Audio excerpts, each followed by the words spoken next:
وقال ربكم ادعوني أستجب لكم. Assalamualaikum warahmatullahi wabarakatuh. Waalaikumsalam warahmatullahi wabarakatuh. Alhamdulillah atas segala nikmat Allah yang dilimpahkan kepada kita yang tak terhingga dari segala kebutuhan kita untuk roda kehidupan di muka bumi ini sampai kepada panduan hidup bagaimana kita bisa mengenal Tuhan kita dan mengetahui mana yang boleh dinikmati dan mana yang tidak boleh. Belum lagi yang memiliki pasangan hidup, keturunan, dan apa saja. Semua itu nikmat yang Allah perintahkan kita untuk dinikmati sekaligus disyukuri. Dan Allah menjadikan syukur ini dengan sangat sederhana. Semua orang bisa mengucapkan Alhamdulillah. Maka ini sudah cukup. Allah akan memberikan sesuai dengan janjinya. Nikmat itu akan dipertahankan dan juga akan ditambah. Oleh karena itu jadilah orang yang selalu bersyukur kepada Allah. Selanjutnya kita panjatkan salam hormat kita kepada Nabi besar Muhammad sallallahu alaihi wa ala alihi wa sahbihi wasallam sebagaimana Allah telah perintahkan kita untuk mengucapkan salam hormat kepada beliau.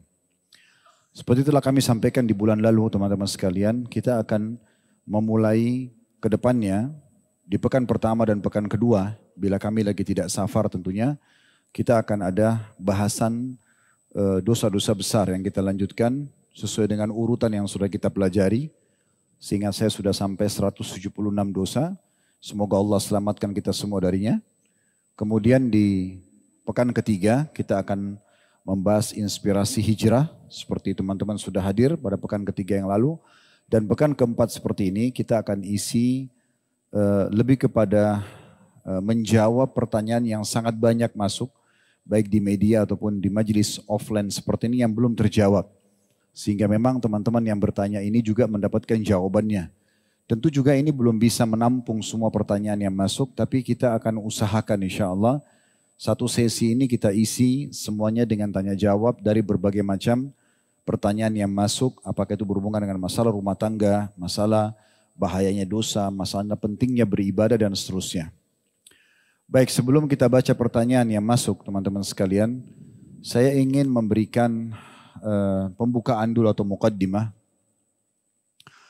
Pelanggaran kalau terjadi pada diri seseorang itu akan menyesakkan dada. Membuat hidup ini penuh dengan keprihatinan, kekhawatiran. Dada terasa sempit.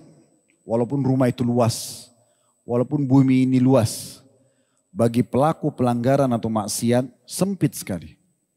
Mobil yang mewah bisa berubah menjadi sesuatu kendaraan yang membuat sumpek. Rumah yang luas juga sama. Pasangan hidup mungkin yang sudah sempurna secara fisik juga tidak akan bisa mengobati. Kemaksiatan atau pelanggaran itu hanya akan mendatangkan bencana dan kesusahan hidup. Setiap kali ada teriakan yang mungkin menyinggung dosa yang pernah kita lakukan. Misalnya pernah membuat manipulasi data di kantor. Pernah melakukan perzinahan. Pernah mengganggu orang lain. Atau membunuh atau apa saja. Setiap kali kita dengarkan ucapan kata itu. Maka kita sendiri merasa seakan-akan kita yang sedang diserang. Itulah yang Allah subhanahu wa ta'ala sebutkan tentang orang-orang munafik. Yahsabuna kulla sayhatin alaihim. Mereka selalu mengira setiap teriakan-teriakan yang sampai ke kuping mereka itu terarah pada mereka padahal sebenarnya bukan. Begitulah keadaan orang yang bermaksiat. Coba bandingkan dengan orang-orang yang tidak melakukan pelanggaran. Dadanya lapang, hidupnya tenang, pikirannya itu luas. Walaupun dia berada di gubuk yang kecil, walaupun mungkin dia pakai transportasi umum, tapi hidupnya terasa lapang, tenang. Karena tidak ada pelanggaran. Itu fakta lapangan. Jadi selalu saja terasa lapang dada, pikiran cemerlang. Selalu saja hari demi hari terisikan dengan ketaatan. Lisannya mudah berzikir, lisannya mudah untuk berdoa, tangannya digunakan untuk berzikir atau bersedekah, atau menjamah sesuatu yang Allah halalkan. Telinganya mendengar yang baik, matanya melihat yang baik, kemaluannya menyentuh yang dihalalkan, kakinya melangkah pada tempat yang benar. Dan selalu hidupnya plong. Walaupun dia pakai kendaraan umum tadi saya katakan, walaupun rumahnya gubuk, dia akan rasakan kebahagiaan yang luar biasa. Ini fakta lapangan tentang bahayanya orang kalau berbuat dosa. Efeknya Sampai semua semewah apapun fasilitas menjadi sempit. Dan itu akibat daripada maksiat. Sementara orang kalau melakukan ketaatan, sesederhana apapun fasilitasnya, maka dia akan rasakan kelapangan. Oleh itu teman-teman sekalian, bahasan kita tentang dosa-dosa besar ini, jangan hanya sekedar dijadikan sebagai momentum untuk kumpul sama teman-teman. Oh di Blok M hari Rabu kita kumpul yuk, habis taklim sekaligus kita makan-makan misalnya. Itu enggak salah. Tetapi jangan hanya sekedar seperti itu, sayang sekali. Ada satu pesan penting di mana Allah Azza wa Jalla memudahkan saya sebagai pemateri dan teman-teman sebagai pendengar untuk datang sama-sama. Saya menyusun materinya, antum mendengarkan dan kita sama-sama tersentuh secara keimanan agar kita berhati-hati.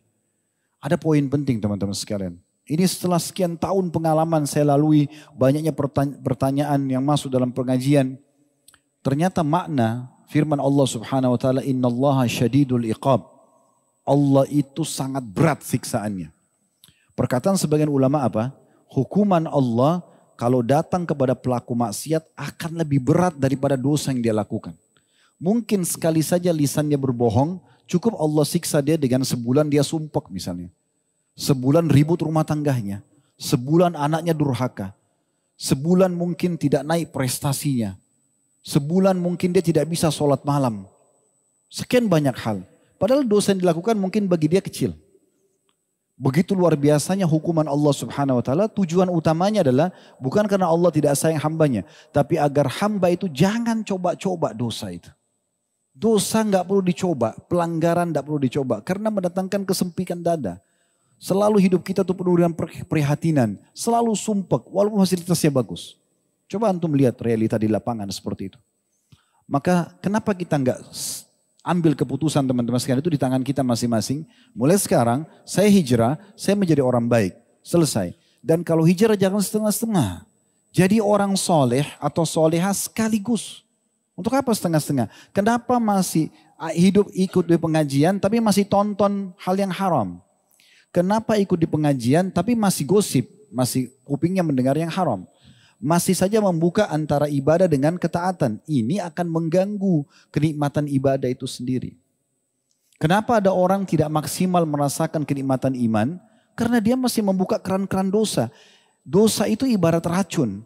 Kalau antum punya segelas susu, tidak usah segelas. Mungkin satu jek besar susu. Misal seliter, 5 liter susu. Kalau ditetesin satu tetes racun, rusak susu itu. Ibaratnya, susu ini amal soleh, satu tetes itu racun, dosa yang antum lakukan kecil. Ini efeknya besar.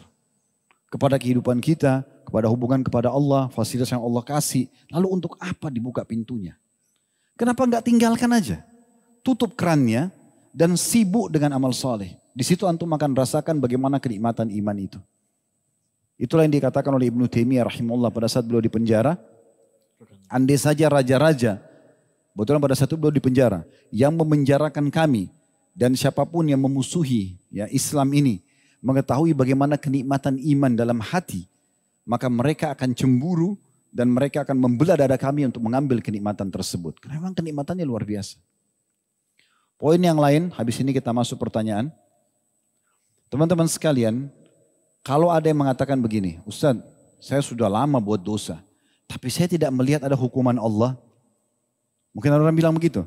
Karena bagi dia hukuman itu mungkin masuk rumah sakit, tabrakan kakinya patah, matanya buta misalnya, kepalanya pecah. Mungkin bagi dia itu baru hukuman. Keliru teman-teman sekalian. Semua hukuman fisik itu adalah sesuatu yang paling kecil dari hukuman Allah. Kenapa? Karena semua hukuman fisik yang datang, sakit, dipukul orang, kepalanya pecah, tangannya patah, itu bisa mendatangkan kesadaran. Oh, saya salah. Nah, dia bisa kembali kepada Allah. Itu hukuman yang paling ringan. Yang paling berat hukuman Allah kalau orang berbuat dosa, dengarkan yang dijelaskan oleh Hasan Basri rahimahullah. Beliau pernah ditanya oleh seseorang berkata begini, wahai imam, Anda selalu bahas tentang dosa dan efeknya. Saya ini bertahun-tahun berbuat dosa, tapi saya tidak pernah rasa hukuman Allah. Orang ini berkata begitu. Kata Hasan Basri, sungguh salah penilaianmu itu. Hukuman Allah sudah sangat besar pada dirimu. Cuma kau tidak sadari. Orang itu penasaran. Dia katakan, apa hukuman Allah? Saya tidak rasakan. Karena gambaran dia hukuman itu adalah siksaan fisik. Apa kata Hasan Basri rahimahullah? Saya ingin tanya, bukankah selama ini kau bermaksiat lisanmu tidak pernah berzikir kepada Allah? Orang itu bilang iya. Bukankah tidak pernah kau mengucapkan doa? Iya. Bukankah tidak pernah kau membaca Al-Quran? Benar. Bukankah kau selama ini terharamkan untuk menjawab azan sholat di masjid? Dia bilang iya. Bukankah selama ini kau tertidur tidak pernah sholat malam? Dia bilang iya. Bukankah selama ini kau jadi tidak pernah silaturahim dengan keluargamu? Kau tidak pernah hadiri majelis ilmu? Kau tidak pernah termotivasi bersedekah? Dia mengatakan iya. Kata Hasan Basri, itulah hukuman yang paling berat dari dosamu. Jadi hukuman yang paling berat teman-teman sekalian dalam maksiat itu adalah terharamkannya seseorang berbuat ketaatan. Kalau hanya sekedar hukuman fisik, kita bisa sadar. Kita bisa sadar, oh ini salah nih. Jadi kita akhirnya meninggalkan kan gitu. Tapi kalau dibuat lalai dari ibadah, ini luar biasa. Kita nggak terfikir untuk hadir majelis ilmu begini. Kita nggak terfikir untuk mendengarin pengajian, untuk sedekah, baca Quran, tidak terfikir. Itu hukuman yang paling berat. Jadi kalau Allah Azza wa Jalla masih memberikan kesempatan teman-teman, tergerak hati antum kayak untuk datang ke sini. Saya pun begitu. Tergerak hati saya untuk melangkah kaki ke Blok M datang. Antum pun seperti itu. Untuk mendengarkan pengajian, untuk menyampaikan pengajian. Dengar azan, terdorong untuk sholat di masjid. Lihat orang miskin tersentuh untuk sedekah. Apa saja kebaikan-kebaikan kita terdorong untuk mengerjakannya. Berarti Allah sedang menginginkan kebaikan buat kita. Makanya Ali radhiyallahu anhu mengatakan dalam statement yang menarik berhubungan dengan masalah ini. Kalau Allah memudahkan istighfar dari lisan seorang hamba. Maka pastikan Allah menyayangi dan Allah tidak akan menyiksanya. Fir'aun itu, teman-teman sekalian, apa yang kurang dari dia? Fisiknya sempurna, tinggi, putih, gagah, raja, pasukan perangnya nggak pernah kalah. Setengah dunia dari Afrika itu, seluruh Afrika dikuasai sama dia. Di masa itu. Apa yang kurang dari dia gitu? Tapi waktu Allah utus Nabi Musa dan Nabi Harun alaihimussalam, dia tolak dakwanya. Maka yang Allah jadikan hukuman terberat buat dia nggak bisa terima dakwah ini. Selalu penolakan. Berusaha membunuh Musa alaihissalam. Karena memang Allah ingin mencelakakan dia. Nabi Muhammad SAW selalu mengucapkan, Ya muqallibal qulub, thabbit qalbi ala dinik. Ya Allah yang membolak-balikkan hati manusia, kokohkan hatiku dalam ketaatan kepadamu. Dalam riwayat lain, sarrif qalbi ala ta'atik. Alihkan hatiku kepada ketaatan kepadamu. Sering beliau ucapkan ini. Kata Ummu Mukminin Aisyah radhiyallahu anha, ya Rasulullah. Kenapa Anda sering ucapkan doa ini? Siapa Anda?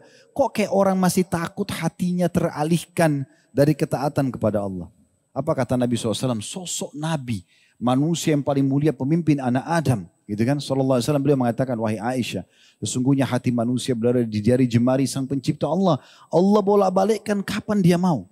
Artinya, kapan saya lalai sedikit ini, Allah balik hati saya jadi tidak mau ibadah, habislah ceritanya. Bahkan predikat kenabian bisa ditarik. Apa saja bisa Allah tarik. Oleh karena itu teman-teman sekalian hati-hati. Dalam poin ini penting sekali. Ya. Setiap dengar ilmu seperti ini teman-teman masuk, renungi baik-baik dengan pikiran. Renungi dengan hati. Masukkan telinga kanan, masukkan dalam hati. Jadikan sebagai pegangan hidup. Karena kami hanya bisa bicara seperti ini. Gak mungkin setiap hari saya datang ke rumah antum. Cek satu persatu jemaah. Sudah sholat belum? Jangan lakukan maksiat, itu tidak mungkin. Tapi harus kita cerdas dalam memahami masalah seperti ini. Ini poin penting ya dalam pembukaan kita. Oleh karena itu teman-teman, kalau Allah masih berikan kesempatan kita taat kepadanya, berarti itu sebuah nikmat yang luar biasa. Dan ingat, sekali hijrah, sekali jadi orang baik, jangan setengah-setengah. Udah, sisa umur ini dilakukan untuk ketaatan kepada Allah SWT. Sudah selesai masanya dosa habis. Selesai. Cukup yang lalu-lalu sudah kita lakukan, sekarang tinggalkan. Karena dia hanya mendatangkan bencana. Ingat, dia adalah racun yang menghancurkan kehidupan. Menyempitkan dada seseorang. Buyar fikirannya. Fasilitas itu jadi kecil. Hanya kena dosa itu. Tapi sebaliknya dengan ketaatan kepada Allah. Di rumah gubuk. Fasilitas biasa. Tetap lapang dada. Tetap tenang. Makanan kurang pun tetap bisa kita lalui. Kenikmatan yang luar biasa yang kita bisa rasakan. Nah ini pembukaan dari saya. Fadlon. Kalau ada pertanyaan silakan. Insyaallah. Syukran Ustaz atas nasihat pembukaan Ustaz. Kita masuk ke pertanyaan pertama Ustaz.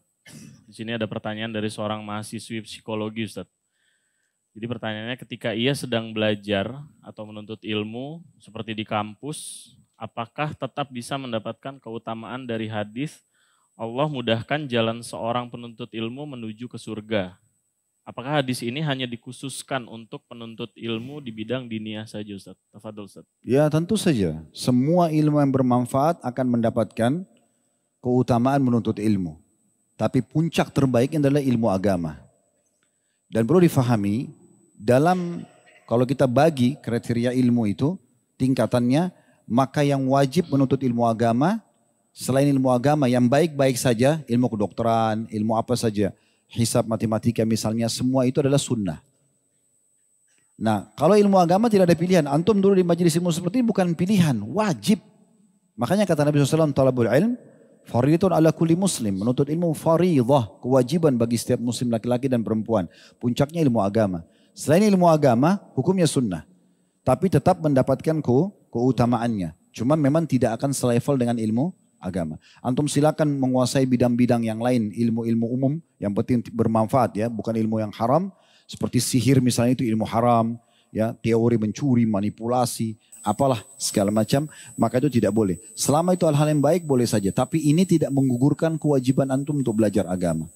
Kita sayangkan sekali kebanyakan orang, misalnya dia menganggap, oh kalau mau menguasai agama itu masuk aja ke fakultas agama. Berarti selain fakultas agama tidak perlu tahu agama. Ini enggak benar. Harusnya dia faham agama. Yang akan ditanya hari kiamat tentang sholat kita, tentang puasa kita, zakat kita. Itu yang akan ditanya. Jadi silakan siang hari sibuk dengan kegiatan, kerja, cari nafkah, spesialis apapun selama bukan haram. Tapi jangan lupa untuk menuntut ilmu agama, karena itu kewajiban. Allahu a'lam. Ya. Pertanyaan berikutnya Ustaz. Masih dari seorang akhwat Ustaz. Yang dulunya akhwat ini tinggal di luar Jakarta Ustaz. Nah dulu selama dia tinggal di luar Jakarta ini, dia selalu mengamalkan ibadah-ibadah sunnah dengan mudah. Bahkan tidak pernah meninggalkan ibadah wajib. Dan beliau ini sangat menikmati ibadah-ibadah tersebut. Namun ketika pindah ke Jakarta, dia merasa futur Ustaz. Bahkan sampai meninggalkan amalan-amalan yang wajib. Nah pertanyaannya apa yang harus dilakukan Ustaz ketika bertemu dengan kondisi seperti ini Ustaz? Sebenarnya si penanya lebih tahu ya, apa sebab futur. Semua pasti ada sebabnya. Antum semangat ibadah, pasti ada sebabnya. Antum kendor ibadah, pasti ada sebabnya. Nggak mungkin tidak. Ya. Tapi yang jelas ulama mengatakan iman itu bertambah dengan ketaatan. Berarti kalau kita makin rajin ibadah, berarti kita sedang meningkatkan iman kita. Kalau dia kendor, berarti ada maksiat. Karena dia berkurang dengan kemaksiatan. Nah sekarang si penanya ini muhasabah, introspeksi diri sendiri. Kira-kira dosa apa yang sedang dibuka. Ingat teman-teman, jangan pernah menganggap, oh dosa ini kan cuma dosa kecil, nggak bisa. Ingat tadi saya bahasakan, firman Allah SWT, Inna Allah syadidul iqam. Allah sangat berat siksaannya, itu maksudnya adalah bisa saja perbuatan, kalau kita kasih angka, perbuatan dosa ini angkanya cuma 1, hukumannya bisa 100, bukan 1. Jadi jangan pernah anggap remeh. Makanya kata Nabi SAW, orang mukmin itu kalau melakukan satu perbuatan dosa kecil, maka dia merasa seperti sebuah gunung besar yang akan menimpa dari atas punggungnya. Gitu kan? Beda dengan orang munafik, sebesar apapun dosa yang dia lakukan, dia hanya anggap seperti lalat yang hinggap di hidungnya lalu dia usir seperti ini. Orang mukmin itu khawatir sekali. Para salafus soleh sudah pernah kami jelaskan teman-teman sekalian. Kalau jalan kakinya kesentuh batu saja, innalillahi wa inna ilaihi raji'un. Ini dosa apa nih? Sampai kaki saya kesentuh batu. Lewat di sebuah tempat kecium bau busuk aja. Innalillahi wa inna ilaihi raji'un. Istighfar kepada Allah. Nabi Daud AS Allah gambarkan dalam Al-Quran. Allah ingin uji. Lagi duduk di singgasananya Allah lempar bangkai. Langsung Nabi Daud AS sujud tidak angkat kepalanya sampai wahyu turun. Mengatakan bahwasanya itu hanya ujian dari Allah SWT. Bukan karena dosa yang dia lakukan. Nabi Sulaiman AS bermain dengan kuda-kuda kerajaannya sampai lupa sholat asar dalam hadis Bukhari. Lewat asar, baru dia ingat belum sholat asar. Langsung disembeli semua kuda itu dan dagingnya dibagikan di jalan Allah. Sebagai hukuman. Begitu mereka introspeksi diri. Gitu kan? Jadi memang penting sekali. Jadi saya kembali kepada penanya, perlu. Jadi bukan masalah Jakarta atau di luar Jakartanya. Orang mukmin itu berada dimanapun imannya akan selalu sama. Ya. Karena dia tahu bagaimana mengontrol. Kontrol dengan ketaatan, jaga dan jauhi kemaksiatan. Itu kata kuncinya. Kita berada dimanapun akan sama. Mau berada di negara kafir, negara muslim akan sama. Dan tidak usah selalu bersembunyi di bahasa, oh godaannya syaitan berat. Mana godaannya berat? Syaitan bisa keluar jelma di depan mata antum. Ayo saya cekik kalau kau nggak zina misalnya. Atau kita dirantai, dicambuk sama dia. Kan, setan cuma bisikin. Itu yang Allah bongkar dalam surah Ibrahim. Iblis akan khutbah nanti di neraka. Dan saya sarankan jangan dengar khutbah itu di sana. Di sini aja dengar dari saya sekarang. Saya sudah sampaikan. Dia sudah katakan, da'autukum fastajabtum li. Fala thalumuni walumu anfusakum. Apa kata iblis hari kiamat? Allah sudah kasih bocoran dalam surah Ibrahim. Saya cuma bisikkan kalian. Kalian yang ikuti saya. Jangan salahin saya. Salahin diri kalian sendiri. Begitu kata iblis. Luar biasa jahatnya. Gitu kan. Di hari kiamat dia akan bicara begitu. Dan memang betul dia cuma bisikin. Sekarang tadi waktu antum mau datang Blok M. Saya yakin sekali setan pasti bisik. Macet, jauh. Ada saja bisikannya. Tapi pada saat antum lawan, ini mau buat apa? Enggak, saya mau datang. Pengajian saya mau hadiri. Enggak bisa buat apa. Tadi kita mau sholat maghrib. Kan bisa saja. Setan ajak supaya tidak sholat atau misalnya menundanya. Tapi enggak, saya uduk, saya mau sholat awal waktu. Kejar saf awal misalnya. Kan setan tidak bisa buat apa-apa. Begitu lemahnya dia. Jadi jangan selalu berkedok sembunyi, wah setannya kuat nih. Kuat apa? Sangat lemah dan terhina sekali. Begitu antum merasa godaannya, apa kata Allah? Wa imma yanzagannaka minasyaitonir nazghun fasta'id billah. Kalau sudah mulai setan nazak, nazak itu kayak mulai bisik.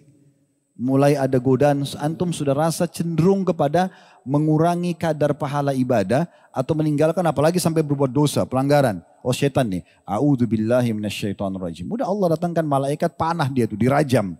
Gitu kan? Selesai, selamatkan diri antum. Gitu kan? Jadi kita kembali lagi, kalau ini saya harap penanya ini kembali kepada sebab, dia pasti tahu sebabnya.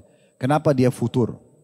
Kenapa dia merasa jauh dari agama? Kenapa di kampungnya atau di kotanya dulu dia rajin ibadah sunnah, sekarang dia tidak? Pasti ada sebabnya. Apakah sebabnya itu karena kepadatan kerja? Apakah itu karena komunitas teman-teman yang dia sekarang bergaul gitu kan?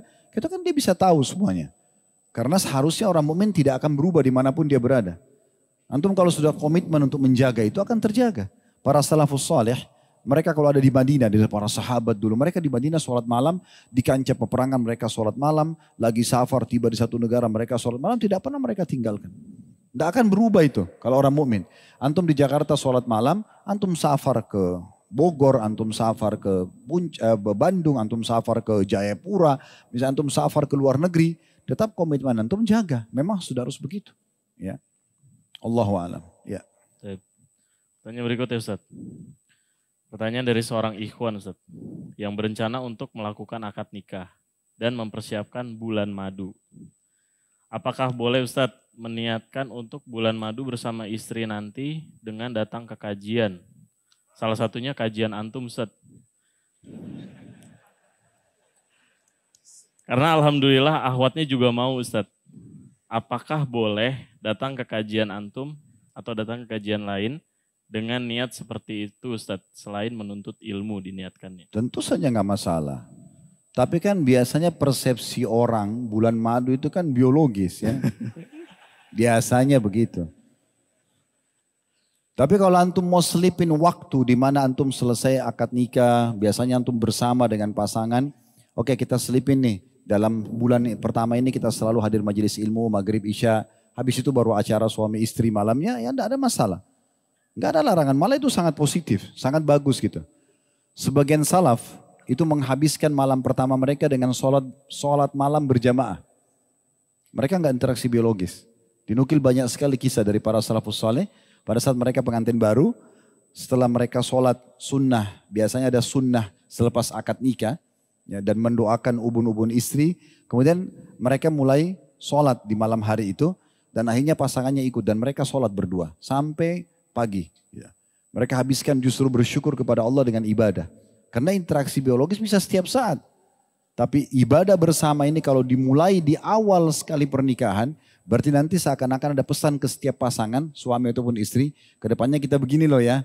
Nah seakan-akan itu sebuah prinsip hidup, itu sangat baik. Ya. Pertanyaan berikutnya Ustaz. Pertanyaan dari seorang saudara muslim yang membantu meminjamkan uang kepada salah satu keluarganya. Namun uang yang saya pinjamkan malah digunakan untuk usaha dan hasil usahanya digunakan untuk berzina dengan perempuan. Dan ketika saya ingin meminta untuk mengembalikan uangnya, saya malah dibilang munafik karena tidak ikhlas dalam membantu. Saya tidak ridho Ustadz jika amanah yang saya berikan malah digunakan untuk berzina. Bagaimana saya harus bersikap Ustadz? Ini butuh mungkin dirincikan lebih dalam ya pertanyaan ini. Kalau saya renungi tadi apa yang dibaca, yang pertama adalah masalah utang. Kalau antum mengutangkan kepada orang lain dan sudah ada akad pembayaran, antum nggak boleh nagih sebelumnya. Ya, kita kan dalam hadis al-muslimuna ala syurutihim.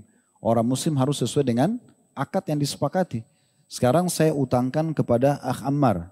Beliau mau utang 1 juta rupiah, saya pinjamin. Kapan dibayar Mar?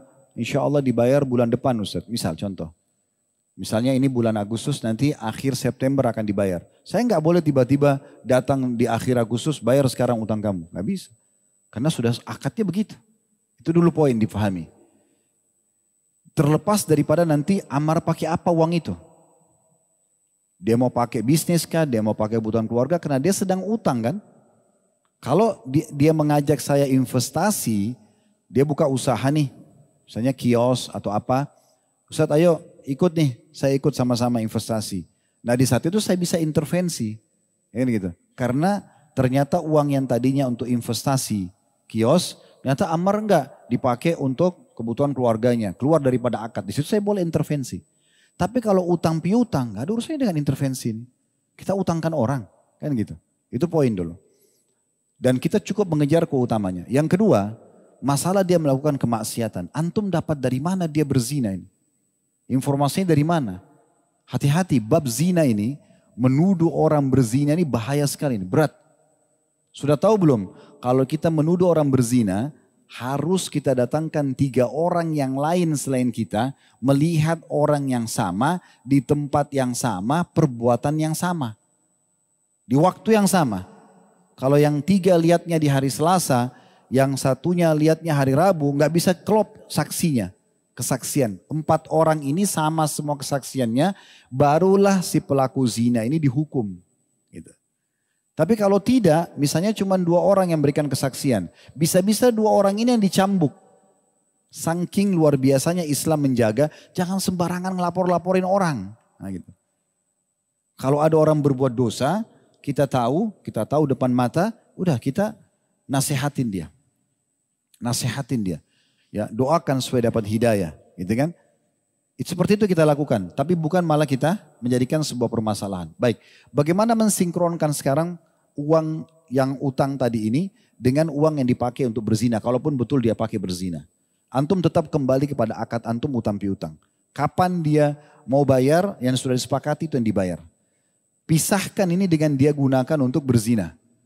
Kalau ini betul terbukti dia berzina, di sini tugas antum nasehatin, bukan minta uang antum. Karena saya yakin kalau dia pinjam uang untuk modal, nggak mungkin misalnya 10 juta semua dipakai zina habis. Pastikan dia pakai sebagian, bisa juga dia pakai dari uangnya. Bisa juga dia cuma pakai dari marginnya. Belum tentu dari uang antum kan. Udah, antum jalan sesuai dengan akad awal, cuma nasihatin dia. Ini saya lihat kemarin kamu berzina, misalnya kalau betul-betul dia lihat. Ini haram dalam agama. Saya tidak mau dan saya tidak ridho kalau uang saya sampai dipakai untuk itu ya. Oh enggak, saya enggak pakai uang kamu kok. Ya sudah. Tapi nanti sesuai dengan akad. Nanti akadnya ingat ya, pembayaran di waktu ini misalnya. Nah seperti itu. Jadi kita harus bijaksana ya. Jadikan setiap pelanggaran saudara kita muslim ajang pahala buat kita. Teman-teman kalau semua pelaku maksiat kita cuma tahu perangi, musuhi. Lalu siapa yang selamatkan dia dari genggaman tangan iblis? Semua orang muslim yang lagi terjerumus dalam dosa ini sedang ditarik tangannya oleh iblis masuk ke neraka nih. Dan kita lihat. Kita mau biarkan musuhi dia sampai dia makin parah masuk ke neraka atau malah kita selamatkan segera. Rangkul dia supaya jangan iblis tarik tangannya. Doakan, nasihatin, berikan masukan. Siapa tahu 1-2 kata yang kita sampaikan menjadi penyebab hidayah. Tidak usah pikir teman-teman bagaimana orang dapat hidayah. Tugas kita hanya menyampaikan. Masalah dia dapat hidayah atau tidak itu nggak penting. Tidak ada masalah dengan itu nanti urusan dia sama Allah. Yang penting kita sudah ada upaya untuk memberikan masukan. Ya. Baik, pertanyaan berikutnya Ustaz. Ini dari seorang yang ragu akan masuk surga Ustaz. Sebab masih banyak dosa. Khawatir jika terlalu percaya diri justru malah terlena dan sombong. Mohon nasihatnya Ustadz jika kita mengalami hal seperti ini Ustadz. Kalau dia terus dalam dosanya, pelanggaran demi pelanggaran dilakukan, lalu dia berangan-angan akan masuk surga, ini salah. Mirip dengan orang kerja di perusahaan, tapi dia terus melakukan pelanggaran dan dia berharap tidak di PHK. Kan tidak mungkin. Pasti satu waktu akan datang, mungkin bukan cuma SP1, SP2, mungkin akan langsung SP3 atau mungkin di PHK, kan gitu. Kenapa teman-teman harus kita menjerumuskan diri kita pada hal-hal yang merusak nama baik kita? Gak usah gitu kan. Kalau dia memang membuka pintu dosa terus dan dia berangan-angan masuk surga, ini gak mungkin. Karena bentrok dengan sunnatullah, peraturan Allah. Allah mengatakan orang yang beriman dan amal soleh masuk surga. Orang yang maksiat dan membangkang masuk neraka. Gak mungkin orang membangkang ini masuk surga. Kan gitu. Bagaimana bisa dia lakukan pelanggaran, dia berharap ini balasannya? Gak mungkin.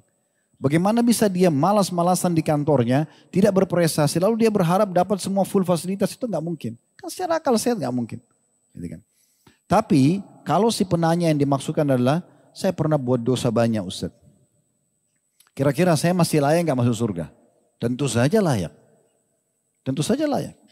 Terlalu banyak contoh dalam masalah ini. Masih ingat kisah Khuwairik, pendeta Yahudi yang masuk Islam di perang Uhud? Yang baru syahadat di waktu duha, masuk ikut perang di Uhud, terbunuh. Belum pernah sujud sekalipun. Dulunya ini Yahudi membenci Islam. Tapi dapat hidayah dia masuk Islam. Waktu Nabi SAW dia jenazahnya, kata Nabi SAW, apakah ini orang tadi yang baru syahadat? Kata para sahabat, ya Rasulullah. Kata ini subhanallah, dia syahadat waktu duha, dia meninggal sebelum duhur, jadi belum kena kewajiban sholat. Kata Nabi SAW, siapa yang melihat penghuni surga, lihat orang ini. Siapa yang melihat penghuni surga yang belum pernah sujud sekalipun, lihat orang ini. Ada juga orang baru masuk Islam dari salah suku Arab, tiba-tiba terbunuh mati syahid.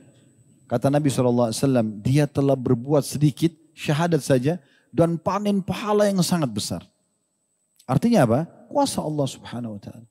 Allah bisa maafkan sebanyak apapun dosa yang dilakukan, gitu kan? Jadi jangan pernah putus asa. Kalau kondisinya dia pernah buat dosa dan dia khawatir, terlalu percaya diri dengan dosa yang dulu pernah dilakukan, tapi dia sudah tobat, apakah dia akan masuk surga atau tidak? Kalau ini, maka tidak usah khawatir. Karena kata Nabi SAW, at-taibu minadz-dzam kaman la dzambalah. Siapa yang tobat dari dosa seperti tidak ada dosanya sama sekali. Dan kita harus yakin dengan itu. Memang kuasa Allah Subhanahu Wa Taala. Kalau misalnya ada orang iseng nih, tanda kutip dia bilang begini, kalau gitu Ustaz kita buat dosa aja terus. Toh nanti kita tobat diterima sama Allah. Ini pemikiran yang keliru. Ini syubhat dari syaitan. Jangan diikuti, ya. Kalau ada bisikan untuk berbuat dosa dengan alasan, toh Allah Maha Pengampun, nanti gampang tobat, toh tobat juga akan membersihkan dosa yang lalu. Ini pemahaman keliru dari syaitan. Karena bisa saja tidak sempat taubat meninggal, kan gitu. Dan daripada kita buka pintu dosa, yang misalnya gini, detik-detik di mana orang berbuat zina misalnya di hotel 2-3 jam misalnya. Dia buat dosa di hotel 2-3 jam. Seminggu kemudian dia taubat, bersih dosanya. Karena kalau dia tobat nasuha bersih dosanya kan. Tetapi bandingkan dia dengan orang yang di waktu dia berzina 3 jam tidak buat zina. Lagi di majelis taklim, lagi zikir, lagi sedekah. Kan dicatat pahala tuh. Nah berarti akan beda derajat dia si pelaku dosa ini dengan orang yang beramal soleh kan. Paham gak? Bisa ditangkap pesannya? Allahu a'lam ini. Cuma 3 orang yang ngangguk-ngangguk, yang lain. Nah paham gak ini? Alhamdulillah, Allah jadi saksi. Saya sudah sampaikan. Ya. Jadi daripada kita terbawa dengan sebuah syubhat syaitaniyah, bahwasanya saya kalau buat dosa, toh nanti saya juga taubat. Itu betul, akan taubat bisa dimaafkan. Kalau sempat taubat ya, kita bicara sempat taubat. Kalau tidak sempat meninggal ya sudah berarti akan ada hukuman. Tapi kalau dia sempat taubat, baik. Langsung pertemukan ini dengan orang yang dia buat zina 3 jam. Misalnya hari Senin dia buat zina 3 jam. Minggu depan Senin lagi dia taubat. Bandingkan dia dengan yang hari Senin dia berzina 3 jam itu orang beribadah. Tentu lebih tinggi derajatnya orang ibadah. Lalu untuk apa buat dosa? Kenapa enggak ketaatan saja? Saya pernah sampaikan di pengajian dan saya ingatkan kembali. Teman-teman sekalian, kalau kita menjadi orang mukmin, orang mukminah, orang soleh dan solehah ini, kita enggak bisa nikmati dunia ini. Gak bisa makan enak, gak bisa minum, gak bisa pakai pakaian, gak bisa punya jabatan, gak bisa punya harta, gak bisa biologis, gak bisa punya anak misalnya. Wajar orang melanggar. Kan gitu. Tapi ini tidak. Antum boleh makan sepuasnya, minum sepuasnya, pakai pakaian yang terindah, cari jabatan tertinggi, kumpulkan harta terbaik. Boleh. Cari pasangan yang paling sempurna, punya anak sekian banyak, silakan. Selama halal. Tak apa-apa. Yang haram itu sedikit, itu aja ditinggalkan. Ingat saya pernah kasih contoh, Allah haramkan babi. Gak boleh kita makan daging babi. Padahal tubuh kita butuh daging kan. Andai saja Allah haramkan semua daging gak boleh. Sapi haram, kambing haram, kelinci, semua tidak boleh. Tapi tubuh kita butuh protein daging. Kan wajar orang melanggar, jadi makan. Ini enggak. Yang diharamkan babi diganti. Sapi, kambing, ayam, kelinci, semua hewan air. Banyak sekali gantinya. Babi ini hanya ujian. Hanya ujiannya saja. Allah kasih kita interaksi biologis. Harus. Sperma harus ketemu sel telur. Ya. Yang paling umum 99% adalah interaksi biologis. Kan? 1% mungkin dengan bayi tabung misalnya. Maka ini harus terjadi. Kan? Allah tahu itu. Allah ciptakan memang harus ada populasi manusia yang berinteraksi biologis. Untuk membuat itu Allah berikan kita kenikmatan kalau biologis. Supaya orang mau, laki-laki mau tumpahin sperma, perempuan juga mau terima sel telur itu. Terima sperma itu, akhirnya dia hamil, gendong anaknya. Kalau Allah nggak kasih kenikmatan biologis, nggak bakal ada orang mau interaksi biologis gitu kan. Tapi Allah kasih kenikmatan. Ada satu sisi Allah haramkan zina, nggak boleh nih. Karena tidak ikuti peraturan Allah. Tapi satu sisi ada nikah. Allah kasih, silahkan. Setelah nikah biologis sepuasnya gitu kan. Mau safar, mau masuk hotel, gak ada masalah. Hamil berulang-ulang silakan. Tapi kan dikasih. Kalau Allah nggak kasih, kita punya syahwat tapi Allah nggak kasih pintunya. Kan wajar orang berzina. Tapi ini enggak, ada solusinya. Lalu untuk apa buat dosa ini gitu loh. Yang dari tadi kita bahas, untuk apa buka pintu ini? Dan keputusan ada di tangan kita masing-masing teman-teman sekalian. Saran saya buat diri saya dan teman-teman sekalian, tutup keran dosa itu. Dosa itu untuk dipelajari dan dijauhi, bukan dicoba. Babi haram, gak usah bilang, saya mau coba dulu dagingnya. Kenapa Allah haramkan? Gak usah, gak perlu. Udah langsung aja makan kambing, domba, ayam yang halal, selesai. Kan begitu. Ya. Pertanyaan berikutnya Ustaz. Pertanyaan ini dari seorang yang perlu dimantapkan hatinya.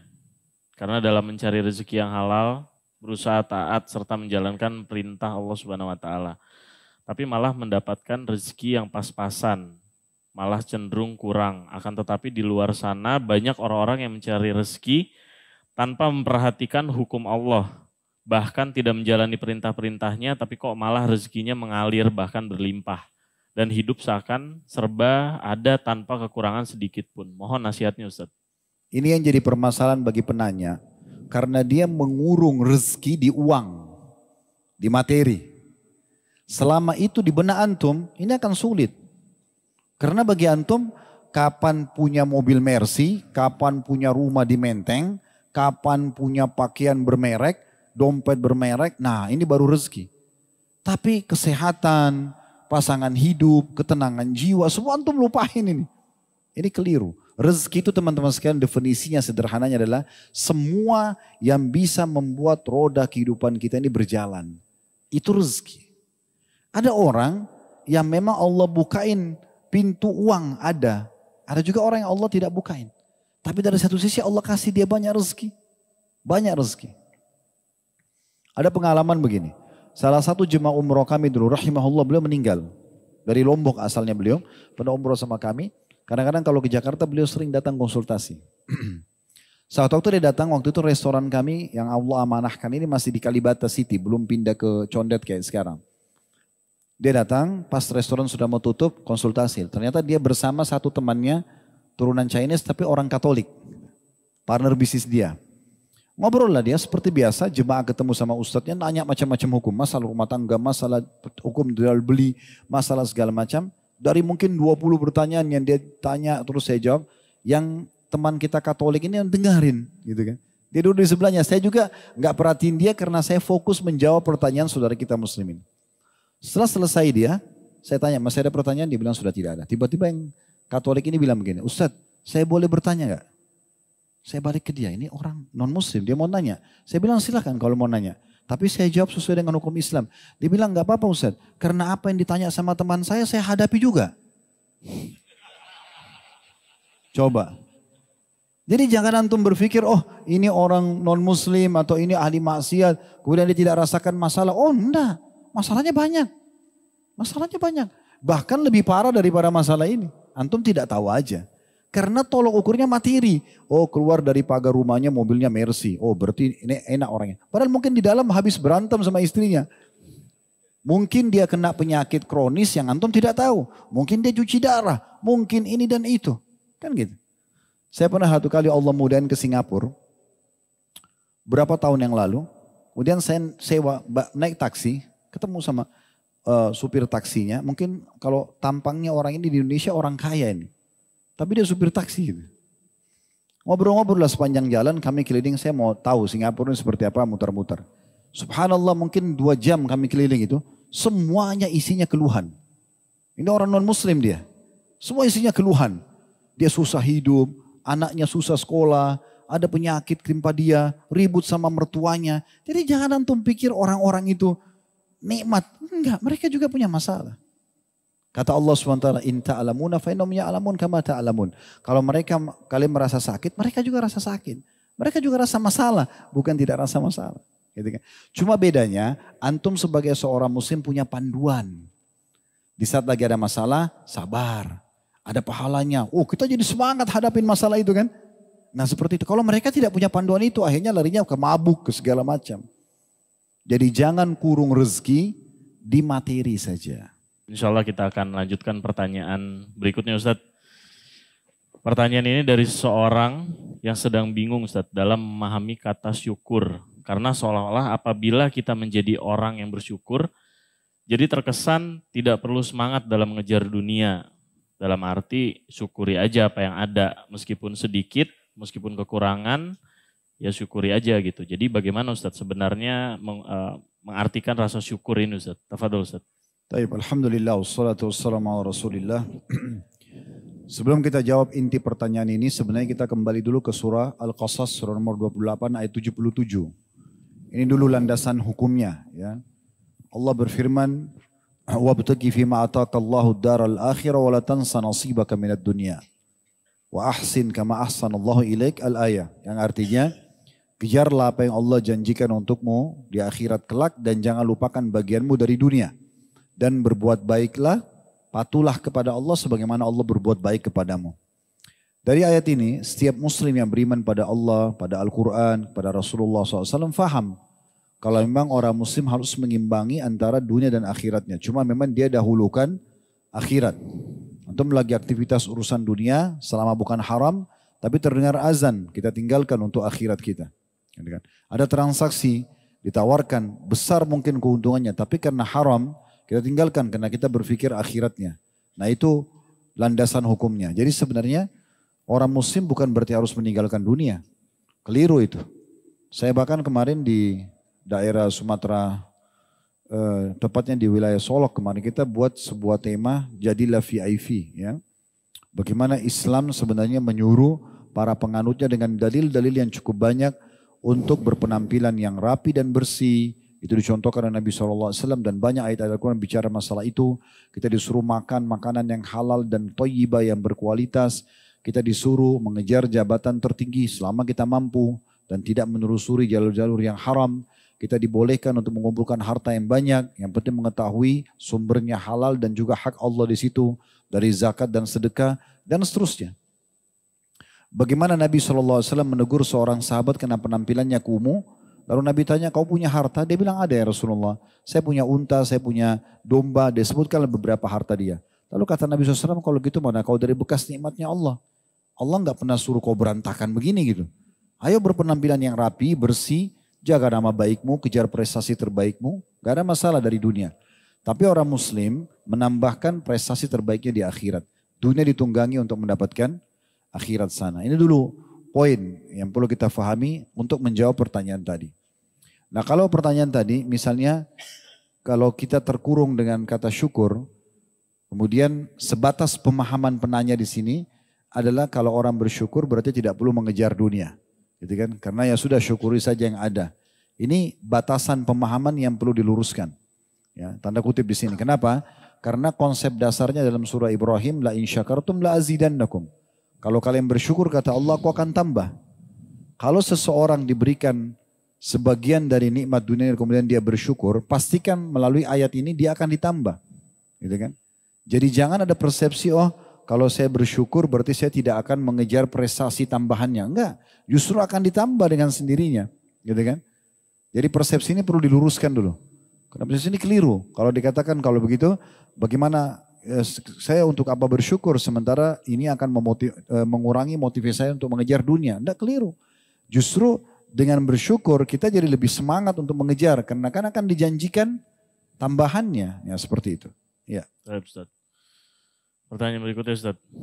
Ini pertanyaan dari seorang istri yang ingin mengetahui apakah hukum dilaknat oleh malaikat berlaku juga jika seorang suami menolak ajakan istri. Yang saya dengar hanya istri saja yang dilaknat malaikat jika menolak ajakan suami. Ada kalimat penutup ya Ustaz. Semoga berlaku juga sebaliknya Ustaz. Tafadhol Ustaz. Dalam bertanya hukum syar'i jangan menggunakan egoisme. Ya. Kita harus membuka hati kita, membuka pikiran kita. Ini hukum Allah.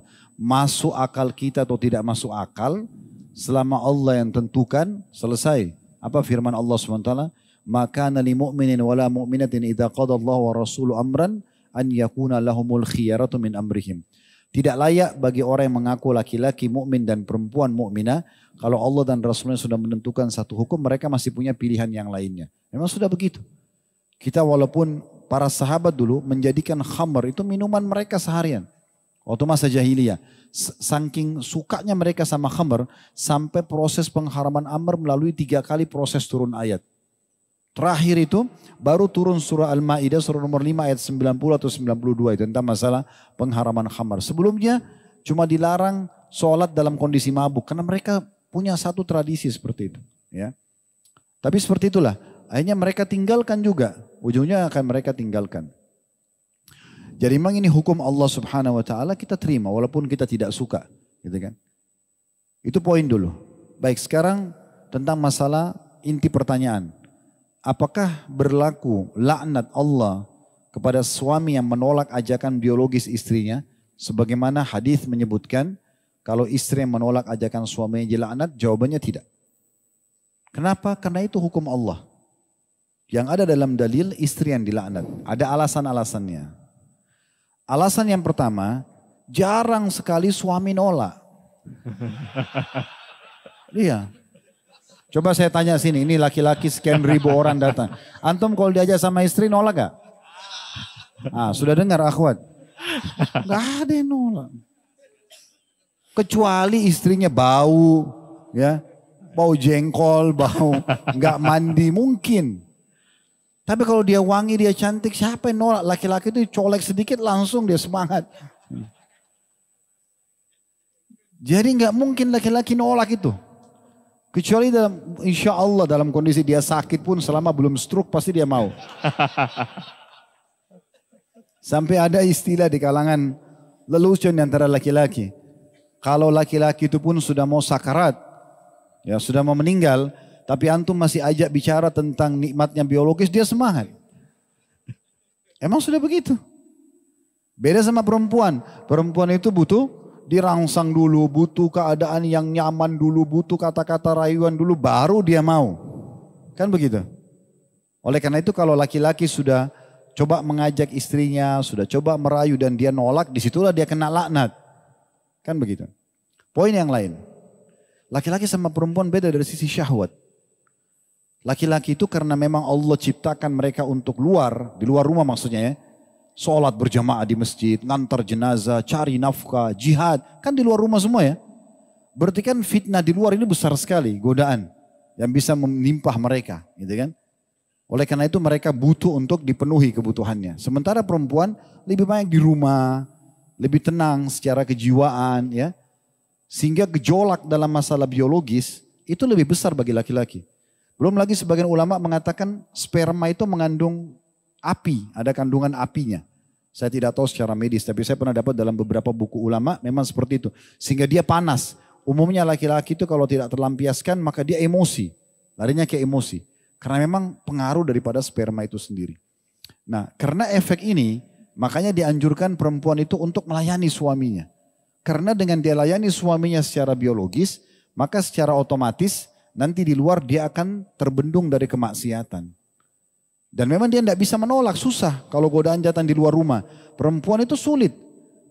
Perempuan itu kalau sudah tidak mau biologis, tidak bisa terjadi kecuali dia diperkosa. Benar nggak? Kalau laki-laki, biar nggak digoda bisa terjadi. Kan begitu. Laki-laki itu kalau sudah terpicu sedikit syahwatnya, mau orang jelek, pokoknya dia tergoda syahwatnya, kalau perempuan enggak. Kalau dia tidak mau, dia tidak akan terjadi kecuali diperkosa. Memang sudah begitu. Jadi ini memang secara kejiwaan, memang laki-laki membutuhkan itu.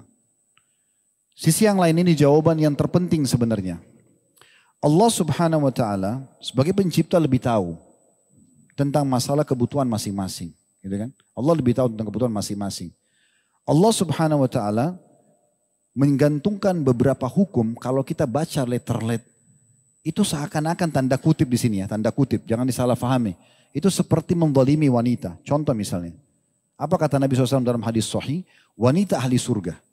Wanita ahli surga. Jadi ada jaminan surga buat mereka yang seperti ini. Wanita yang kalau dia menyakiti atau disakiti oleh suaminya. Garis bawahi kata-kata disakiti. Wanita ahli surga, wanita yang kalau dia menyakiti atau dia disakiti. Maka dia akan datang pada suaminya di malam hari sambil memegang tangannya dan mengatakan, saya tidak bisa memejamkan mata saya sampai engkau ridho kepadaku. Pertanyaan sederhana sekarang. Kenapa ada bahasa disakiti? Sekarang kan kalau menyakiti, wajar orang minta maaf kan. Itu kan salaman itu, saya tidak bisa pejamkan mata sampai kau ridho, seakan-akan maafin saya. Bagaimana memahami dalil ini? Ada bahasa Nabi SAW kalau dia disakiti. Berat ya. Dia sudah disakiti perasaannya, dia yang datang minta keridhaan suaminya. Kok bisa? Ternyata ulama bahas masalah ini. Subhanallah, detail sekali. Jadi karakter laki-laki, karena kita ini memang Allah ciptakan manusia di luar rumah ya. Jadi saya berikan gambaran sholat berjamaah di masjid. Udah biasalah, hujan, panas, sudah biasa. Makanya kita nggak butuh hand body, sunblock, nggak butuh. Emang sudah makhluk luar rumah gitu ya. Nah iya, laki-laki sudah begitu ya. Antar jenazah, jihad, apalagi jihad. Mungkin mandi berapa hari nggak mandi gitu. Karena susah dapat, ini peluru bisa ditembakin kalau kita luangin waktu buat mandi kan susah. Gitu. Jadi memang kita di luar ini. Nah dengan kondisi kita di luar rumah seperti itu berarti sifat defense laki-laki itu kuat sekali. Pertahanannya kuat. Kapan dia diserang, yang terjadi adalah pertahanan. Makanya saya sering nasihati para ummahat sebagai istri, kalau menghadapi suami jangan pakai cara laki-laki. Misal contoh banting pintu, karena laki-laki bisa rubuhin pintu. Gitu kan. Anda pecahin satu piring, dia pecahin satu rak. Kan gitu. Dia perempuan ini teriak, laki-laki bisa lebih keras suaranya. Allah sudah kasih suara yang lembut dan air mata. Itu senjatanya perempuan tuh. Kalau sudah laki-laki dihadapi begitu nggak bisa buat apa-apa. Antum baru mau marah istrinya sudah nangis. Coba kalau dia tangannya di sini, kamu begini, oh kamu juga. Kan begitu. Ya. Ternyata teman-teman luar biasa hikmah hadis ini. Jadi kita ini laki-laki, kalau tiba-tiba istri bilang, kamu pasti buat gini, kamu begini duluan. Yang terjadi apa? Defense duluan. Pertahanan dulu. Enggak. Walaupun kita lakukan, enggak. Kan gitu. Karena serangan. Coba kalau dia gunakan cara ini. Antum bayangkan nih, kalau kita lagi buat salah, istri datang. Sudah jelas-jelas kita salah ini. Dia salaman. Kalau misalnya saya buat salah, maafin saya. Apa yang terjadi? Oh enggak, saya yang salah. Wah, gitu. Keluar ke jantan, ya ngakuin kesalahan. Nah itu hikmahnya. Karena Allah pencipta lebih tahu karakter laki-laki jangan dengan keras, nggak bisa. Diajak berantem benar dia gitu kan. Makanya dengan lemah lembut, dengan kesantunan itu luar biasa. Menundukkan bagaimana egonya laki-laki itu tertunduk itu dengan cara seperti itu. Ya jadi kasus masalah laknat ini adalah sebenarnya bentuk kasih sayang Allah. Karena kalau tidak diancam seperti ini mungkin perempuan malas. Dia kan butuh dirangsang dulu. Ada sebagian laki-laki dia sudah syahwatnya penuh di kepalanya. Dia nggak ada waktu untuk merayu lagi. Dia langsung tiba-tiba mau lampiaskan ke istrinya. Istrinya butuh dirayu dulu. Kasih bunga dulu, kasih coklat dulu. Ini kapan biologisnya? Iya kan? Makanya datang, dilaknat loh kalau tidak layani. Oh, ada laknat nih. Jadi biar saya nggak dirayu, layani aja deh. Kan begitu. Begitu memahaminya. Masya Allah. Benar nggak Mar? Benar Ustaz. Pengakuan laki-laki. Ini pada senang nih, apalagi yang istrinya ada di belakang Ustaz. Terjawab sudah. Tapi pertanyaan berikutnya Ustaz. Ini dari hamba Allah. Ini pertanyaan dari sosial media Ustaz. Dari hamba Allah dari nomor 08515544 sekian. Pertanyaannya, jika kita dizolimi, setahu saya amal ibadah orang yang menzolimi tersebut akan ditransfer kita ke akhirat. Namun jika kita memaafkan, apakah amal ibadah tersebut tidak jadi ditransfer di akhirat Ustaz?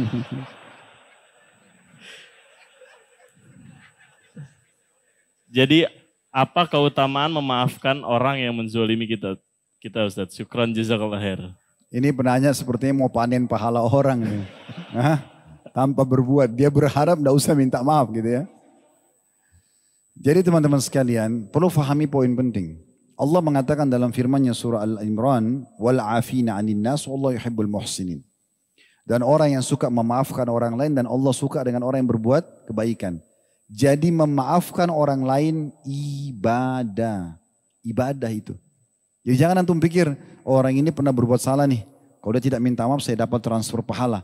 Kalau dia tidak minta maaf, ya, kalau dia tidak minta maaf saya dapat pahala. Kalau dia minta maaf berarti saya tidak dapat transfer pahalanya. Memang antum gak dapat pahala dia, tapi antum dikasih pahala besar sama Allah. Karena memaafkan sendiri ibadah. Mana yang lebih baik? Dari sisi besarnya kadar pahala nanti didapatkan. Apakah dengan memaafkan orang atau dengan kita membiarkan dia tidak minta maaf atau memaafkan dia, kemudian kita panen pahalanya hari kiamat, lebih besar yang pertama. Itu beranjak daripada hadis yang masyhur, hadis Abdullah bin Amr bin As radhiyallahu anhuma yang pernah saya sampaikan tablik akbar Sabtu kemarin juga ya, yang Nabi SAW menunjuk akan masuk dari pintu ini ahli surga, 3 hari berturut-turut orang yang sama ditunjuk. Maka Abdullah bin Amr bin As penasaran, sengaja jadi tamu di rumah orang itu dan mau tahu orang ini buat apa sih? Kok 3 hari Nabi diamin masuk surga? Padahal orang ini bukan sahabat yang sering kenalan sama orang, interaksi, sholat pulang gitu aja. Jarang sekali dia interaksi sama orang-orang secara umum. Maka setelah tidur di rumahnya malam hari, dia terbangun tengah malam, dia berdoa tapi dia nggak sholat malam. Maksudnya nggak semalam suntuk. Menjelang subuh dia baru sholat. Sholat subuh iya. Siang harinya juga dia tidak puasa. Maka Abdullah bin Amr penasaran, mengatakan saya sebenarnya nginap di rumah kamu ini bukan karena saya butuh nginap, tapi saya penasaran kenapa kok dijamin 3 hari masuk surga oleh Nabi. Dia orang itu tadinya diam, dia mengatakan kalau amal saya begini saja. Setelah Abdullah bin Amr bin As mau keluar rumah baru dipanggil sama dia. Sebentar, kalau itu yang kau tanyakan, mungkin yang kau butuhkan adalah saya ini setiap kali mau tidur, selalu saya bersihkan hati saya dari hasad dan saya memaafkan semua orang. Kata Abdullah bin Amr bin As, oh karena itulah yang membuat kau dapat jaminan surga dan itu belum kami miliki. Berarti kan memaafkan orang lain dapat surga. Mana antum pilih? Terima dapat amal dia atau masuk surga? Masuk surga. Karena kalau kita dapat tambahan amal belum tentu tambahan amal dia pada saat ditumpuk sama amal kita sudah lolos masuk surga belum tentu. Tapi dengan memaafkan dapat surga langsung. Ya tentu saja kita ambil jalan pintasnya. Lebih baik kita memaafkan orang lain. Selain daripada itu teman-teman sekalian memaafkan orang lain resep awet muda. Kalau semua orang kita dongkolin nih, marah sama semua orang, oh keriputannya luar biasa nih. Sedikit disentuh orang marah, sedikit sendalnya keseser marah, semua marah. Ini jadi habis umurnya untuk itu. Ada orang buat masalah, saya maafin, lega, jalan saja. Oh nanti saya dapat pahalanya dengan saya memaafkan, kan selesai. Jadi sumber pahala yang sederhana gitu. Aduh kita lagi jalan, ada orang ugal-ugalan. Udahlah semoga Allah kasih hidayah, saya maafin. Pahala lagi, padahal cuma ngomong gitu doang. Gitu kan? Karena enak. Daripada antum kejar dia, klakson juga, berantem. Apa yang didapat? Gak ada gitu. Pertanyaan berikutnya Ustaz. Ini masalah rumah tangga lagi Ustaz. Saya dan istri sangat bahagia di dalam pernikahan kami. Tapi Ustadz, saya sadar saya bukan laki-laki yang tampan. Istri saya juga tidak terlalu cantik. Terkadang ketika kami berhubungan, saya suka terbayang artis-artis terkenal. Apakah saya berdosa Ustadz? Bagaimana cara menghilangkan kebiasaan tersebut? Pertanyaan ini dari sosial media Ustadz. Itulah hikmahnya kenapa Islam menyuruh guddul basar. Turunkan pandangan dari yang haram. Karena syahwat mata ini akan membuat antum tidak pernah puas. Sekali antum buka di media yang tampil semua perempuan-perempuan cantik misalnya dan mengalahkan di sana, antum tidak akan pernah puas. Antum akan buka, lihat yang A, lihat yang B, lihat yang C. Dan ini berpengaruh pada fitrah biologis seseorang. Itu yang tadi, dari pada saat dia biologis, biar istrinya sudah rangsang dia seperti apa, mohon maaf saya bahasakan ini, akhirnya dia tetap bayangkan orang lain, ini zalim terhadap istrinya. Begitu juga dengan perempuannya sama. Seringnya nonton laki-laki yang kekar, padahal istrinya kurus, suaminya kurus misalnya. Ya. Atau dia selalu lihat orang yang tinggi besar, suaminya pendek. Maka kan mengubah fitrah biologis dia kan. Suaminya rangsang dia seperti apapun, dia zalim terhadap suaminya, dia akan bayangkan laki-laki itu. Dari situlah juga ulama salah satu sebab mengharamkan film porno gara-gara itu. Karena ditampilkan pasti orang lebih sempurna daripada pasangan kita. Dan zalim terhadap pasangan, kita bayangkan orang lain padahal yang memberikan kita kepuasan pasangan tersebut. Jadi saran saya yang pertama, guddul basar. Turunkan pandangan dari semua yang haram. Maka secara otomatis antum akan nikmatin apa yang Allah halalkan. Salah satu hikmah wanita disuruh berhijab. Ini ulama bahas tentang masalah hikmah hijab. Adalah kalau dia keluar rumah, suaminya selalu lihat dia berhijab. Pada saat dalam rumah, dilihat dia buka hijab. Itu akan menambah rasa cinta. Kalau dia di luar buka jilbab, dalam rumah juga buka jilbab, tidak ada sesuatu yang istimewa. Itu secara kejiwaan. Gitu kan? Itu secara kejiwaan. Jadi memang gudul basar dulu. Itu dulu yang pertama. Ya. Jadi supaya tidak ada kebayang. Yang kedua berlindung kepada Allah SWT. Setiap datang bisikan itu, a'udzubillahi minasyaitonirrajim. Karena memang ini cuman permainan syaitan di pikiran kita. Bukan yang sedang kita bayangkan yang ada depan kita kok. Terus untuk apa pikiran ke sana tapi yang kita nikmati yang ini? Kenapa kita makan tempe, nih bayanginnya ayam, susah. Kan gitu. Gak bakal enak tempenya kan? Saya sering kasih ilustrasi contoh makanan ini supaya mudah difahami. Kalau antum mau enak menikmati setiap apa yang Allah kasih sebagai nikmat, nikmatin yang sedang ada. Lagi ada nasi, tempe, sambal. Bismillah, nikmatin. Itu enak sekali kita makan. Tapi di saat itu antum bayangkan, kenapa tempe? Coba kambing goreng ya. Jadi susah, tempenya jadi nggak enak gitu kan. Apalagi antum sambil makan tempe di depan antum ini ada ayam goreng, ada ini. Wah jadi macam-macam. Udah tempe saya bayangin ayam deh. Kan nggak mungkin gitu. Ya. Jadi coba nikmatin yang itu. Berlindung kepada Allah SWT kalau ada ini. Ya. Kemudian teman-teman sekalian, hadis Nabi SAW yang mulia yang ketiga, sering saling memberikan hadiah. Sering memperbaharui interaksi hubungan suami istri itu. Karena kata Nabi SAW, tahadu tahabu. Saling memberikan hadiah maka kalian saling mencintai. Walaupun hadiah kecil. Cobalah suami saling memberikan hadiah. Terus selalu perbaharui. Perbaharui itu dengan cara komunikasi. Ini banyak masalah dalam interaksi biologi suami istri. Mereka tidak transparan. Tidak terbuka. Kebutuhannya apa yang kamu suka. Apa yang misalnya yang saya lakukan yang memuaskan kamu. Itu dibahasakan karena itu halal. Di situ saatnya antum bicara. Ada orang, ada pasangan halal tidak bicara begini. Tapi sama yang haram terbuka-buka bicara semuanya. Ini aneh bener. Ini yang halal nih bicara semuanya. Saya suka mata kamu, saya suka ciuman kamu, saya suka sentuhan kamu. Bahasakan sama dia. Oh saya tidak suka begini, maaf tadi ada bau ini. Bahasakan supaya diperbaikin. Jadi itu akan menutup sekali pintu-pintu untuk membayangkan di luar sana. Allahu a'lam. Ya. Ustaz. Ini pertanyaan dari seorang suami Ustaz. Yang istrinya suka ngambek karena suaminya banyak kerjaan. Dan sering tidak ada waktu. Kadang di rumah juga sambil pegang handphone. Karena ada kerjaan yang harus dihandle melalui handphone. Bagaimana ya Ustadz menyikapi istri saya? Karena saya bekerja juga untuk memenuhi kebutuhan dia juga. Mohon pencerahan ya Ustadz. Termasuk kebijaksanaan seorang laki-laki. Ini bijaksananya dan dewasanya dia adalah dia pintar membagi waktu. Dan kata Nabi SAW, "A'ti kulla dhi haqqin haqqahu." Kepada Abi Darda radhiyallahu anhu, berikanlah segala sesuatu tuh haknya. Antum kan sudah ada jam kerja tuh, 8 jam sehari. Ya udah itu aja antum pakai. Selebihnya nikmati waktu sama istri, nikmati waktu sama anak. Jangan lagi makan angkat telepon. Akhi antum ngomong gak jelas nanti, wow, lagi ngunyah. Jangan terima telepon dulu. Makan aja dulu, bismillah. Habis itu baru kembali ke pekerjaan tersebut. Jangan juga istri sudah nunggu 8 jam, 10 jam antum di luar jalan. 8 jam kerja dengan macetnya misalnya 10 jam. Ketemu pun sibuk dengan handphone. Taruh handphonenya, ngobrol sama dia, berikan haknya. Berapa banyak orang yang lakukan haram, dia pacaran di luar sana haram, dia bisa tidak angkat telepon, baru perlu dimatikan hanya untuk nikmati yang haramnya. Kenapa antum tidak nikmati sama yang halal nih? Permainan syaitan semuanya. Sudah waktunya istirahat. Berikan semua haknya. Bahkan saya dalam membahas masalah manajemen rumah tangga, coba kasih semua haknya. Di meja makan, tempat untuk makan. Oke, ngobrolin masalah makanan. Di ruang tamu atau di ruang keluarga, ngobrol tentang masalah keluarga. Di ranjang, biologis dan istirahat. Kasih semua haknya. Sehingga maksimal gitu kan.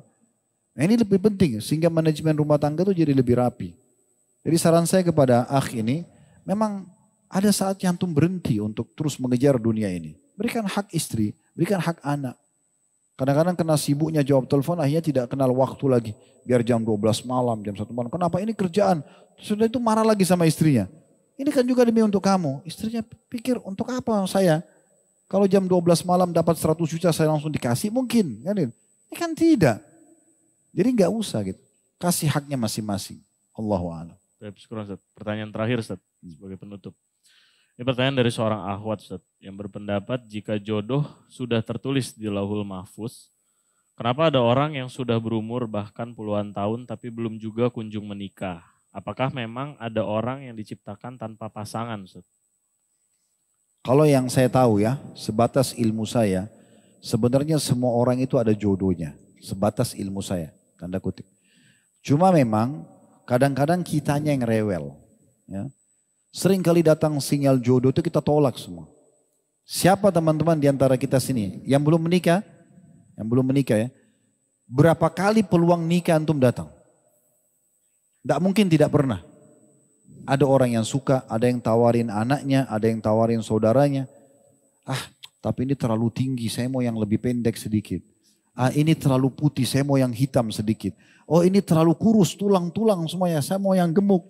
Apalah. Dia sendiri yang terlalu banyak rewel gitu. Karena Allah subhanahu wa ta'ala memberikan fitrah, dasarnya kita diciptakan untuk punya keturunan. Kan gitu. Populasi manusia kan. Nggak mungkin tidak ada interaksi biologis. Allah jadikan pernikahan sebagai syariat. Allah janjikan pahala besar di biologis. Allah jadikan amal jariah yang besar di anak-anak. Masa Allah buat orang tidak ada jodohnya? Kan nggak mungkin. Harusnya connect dong. Kan gitu. Cuma memang kitanya yang selalu nolak. Mungkin dalam kehidupan kita sudah 10-20 orang kita tolak semuanya. Padahal sebenarnya kalau datang sinyal itu jangan buru-buru nolak. Ya. Coba sholat istikharah dulu. Saya juga menasihati begini bagi teman-teman yang masih jomblo ini, yang belum nikah, laki-laki atau perempuan. Jangan terlalu idealis dalam meletakkan kriteria pasangan. Karena terlalu banyak nonton film Korea lah atau film apalah. Akhirnya terlalu idealis. Harusnya seperti itu rambutnya. Harusnya seperti itu matanya. Itu cuma satu di Korea, nggak ada di Indonesia. Nggak usah antum cari di sini. Terlalu jauh ke sana. Makanya Guddul Basar turunkan dari itu udah. Kalau datang, sholat. Coba bayangkan waktu Nabi SAW melamarkan Julaibib radhiyallahu anhu. Julaibib orang yang jelek secara fisik. Masyhur begitu. Ya. Bukan kita jelekin. Memang dalam riwayat disebutkan Julaibib jelek secara fisik. Orangnya kurus, pendek, kulitnya gelap. Begitu. Nabi SAW sangat mencintai beliau karena keimanannya. Sampai waktu dia meninggal mati syahid, ada 7 orang, 8 orang kafir terbunuh di sebelah dia. Nabi SAW menggendongnya sambil mengatakan, saya bagian dari dia bagian dari saya. Waktu masih hidup, Nabi SAW pernah datang ke rumah seorang wanita, orang Ansar dan melamar. Mengatakan, setelah salam saya ada hajat dengan anak perempuan kalian. Oh langsung mereka sambut meriah. Karena ini Nabi, siapa yang tidak mau terima lamarannya? Bahasa Nabi, saya punya hajat dengan anak perempuan kalian, berarti mau melamar. Lalu Nabi SAW mengatakan, bukan buat saya. Tapi buat Julaibib. Begitu dengar Julaibib, kedua orang tua perempuan itu bilang, tunggu sebentar. Nolak duluan. Karena terkenal Julaibib di Madinah jelek. Gitu secara fisik. Tapi perhatikan, yang kita perlu ambil pelajaran dari sikap anak perempuan ini. Perempuan ini terkenal solihah, cantik. Apa jawabannya? Wahai ayah dan ibu, dari belakang hijabnya ini, dia dengar suara Nabi SAW sebutkan, dia juga tahu siapa itu Julaibib. Dia mengatakan, apakah anda berdua mau menolak lamaran Rasulullah SAW? Ini yang lamar Nabi, gak usah lihat Julaibibnya. Kalau Nabi yang datang berarti ini sesuatu yang mulia. Kita lihat siapa yang datang merekomendasikan gitu. Maka nikahkan saya. Maka akhirnya menikah. Dan betul Allah berikan kemuliaan. Julaibib mati syahid. Kekurangan fisik ini akan hilang di dunia kan. Di akhirat kan akan sempurna. Kan kata Nabi SAW, semua orang dibangkitkan hari kiamat, perawakannya seperti Adam AS. Tidak lagi orang pendek. 60 siku ke langit. 27,5 meter. Jadi yang pendek-pendek ini gak usah khawatir. Cuma di dunia. Nah iya, nanti kembali besar. Apa kata Nabi SAW? Wajahnya seperti Yusuf. Bukan berubah kayak Nabi Yusuf. Kayak kita sekarang tapi tampan sekali. Semua orang lihat suka. Dan hatinya seperti Ayub. Gak ada lagi orang jelek. Gitu kan? Gak ada lagi orang yang pemarah, yang pendendam. Gak ada lagi. Semua orang baik di surga. Jadi cuma dunia doang. Orang yang memahami secara keimanan begitu. Dia terima tuh. Ada orang subhanallah di awal lamaran, di awal peluang langsung dia tangkap sinyal itu, langsung menikah. Udah bahagialah dia. Makanya jangan teman-teman bersangka buruk sama Allah. Ini sampai bahas masalah lohil mahfud jauh sekali di langit sana gitu. Kenapa di lohil mahfud tercatat berarti ada orang yang tidak dapat jodoh. Ini karena dia sendiri berkecamur dengan pikirannya. Pertanyaannya kenapa antum tidak ya menerima sinyal. Jadi orang menikah itu sebenarnya teman-teman seperti sinyal makanan. Antum tiap hari lapar kan? Dapat tuh, ada peluang, lapar nih. Lewat rumah makan Padang, lewat rumah makan apa Sunda. Tinggal antum pilih, mau makan yang mana. Kan gitu. Yang penting laparnya hilang. Nah seperti itu. Nah begitu juga jodoh itu. Enggak sesulit yang dibayangkan. Yang penting kita sudah datang sinyal dari Allah SWT dan tidak melakukan hal yang haram. Insya Allah itu adalah suatu petunjuk yang baik. Udah tinggal istikharah, minta sama Allah kemudahan, Allah mudahin menikah aja. Tentu saya tidak katakan kalau gitu Ustaz berarti kita nikah sama yang jelek-jelek saja. Enggak. Ya. Tapi Allah akan datangkan orang yang pantas gitu kan. Insya Allah yang paling cocok. Saya setelah berumah tangga baru saya sadari, oh ternyata memang dari sekian pilihan Allah kasih ini mungkin yang paling cocok. Karena ada kesamaan di beberapa hal. Oh ini mungkin yang terbaik lah yang Allah sudah pilihkan. Kita bersangka baik dengan Allah SWT. Karena bisa saja baik bagi kita belum tentu baik buat Allah Subhanahu Wa Taala. Allahu a'lam. Semoga majelis kita diberkahi oleh Allah Subhanahu Wa Taala. Jadikan sebagai ilmu bermanfaat. Semoga yang hadir offline ataupun online semua hajat-hajat dunia dan akhirat jadi dikabulkan oleh Allah Subhanahu Wa Taala. Semua dosa dimaafkan dan juga rezekinya dilapangkan dan diluaskan insya-Allah. Dan semoga Allah satukan kita semua di surga firdausnya tanpa hisab. Mari satukan dalam majelis ilmu yang mulia ini. Kalau benar dari Allah, kalau ada salah dari saya mohon dimaafkan. Subhanakallahumma bihamdika asyhadu an la ilaha illa anta astaghfiruka wa atubu ilaik. Wassalamualaikum warahmatullahi wabarakatuh.